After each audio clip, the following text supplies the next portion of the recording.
This is the 5 years older Redmi Note 8 Pro. So today in this video I like to share you guys this phone is still worth it. Find out in this video. I am Shadat from Shadat'S Dayout. So guys, let's start the video.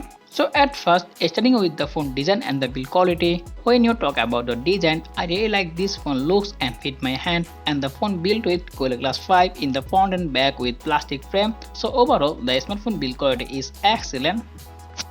The Redmi Note 8 Pro have a very high quality 6.53-inch IPS LCD display with a resolution 1080 x 2340 pixel with 395 ppi density with 500 nits.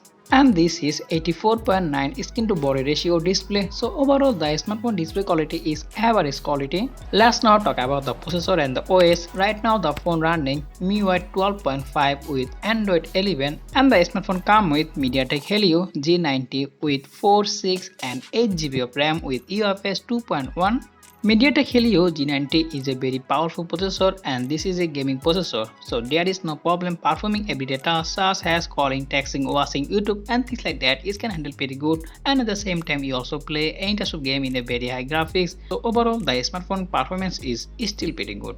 Next, talk about the camera sensor. The smartphone come with quite camera setup: 64 megapixel main sensor, 8 megapixel ultra wide, 2 megapixel macro and 2 megapixel depth sensor, and the front is come with single 20 megapixel selfie camera. The smartphone main camera you can record highest 4K 60 fps video, and you also record 1080 30 60 120 fps slow-mo video, and you also record 720p 960 fps slow-mo video with EIS. So overall the smartphone camera quality is average quality, not bad.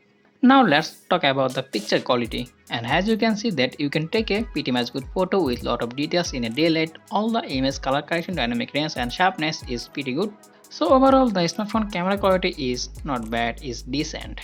And the smartphone secured by face unlock and fingerprint scanner. Both one is very fast and secure. The phone powered by 4500 mAh battery with 18 watt fast charger. So overall you can get almost 4 hour to 5 hour screen on time. After almost 5 years, the Redmi Note 11 doing excellent. So this is all about the Redmi Note 8 Pro full review in 2023. I hope you guys like this video. If you like this video, please like and share and subscribe the channel. See you to another video. I am Shadat from Shadat'S. Allah Hafiz.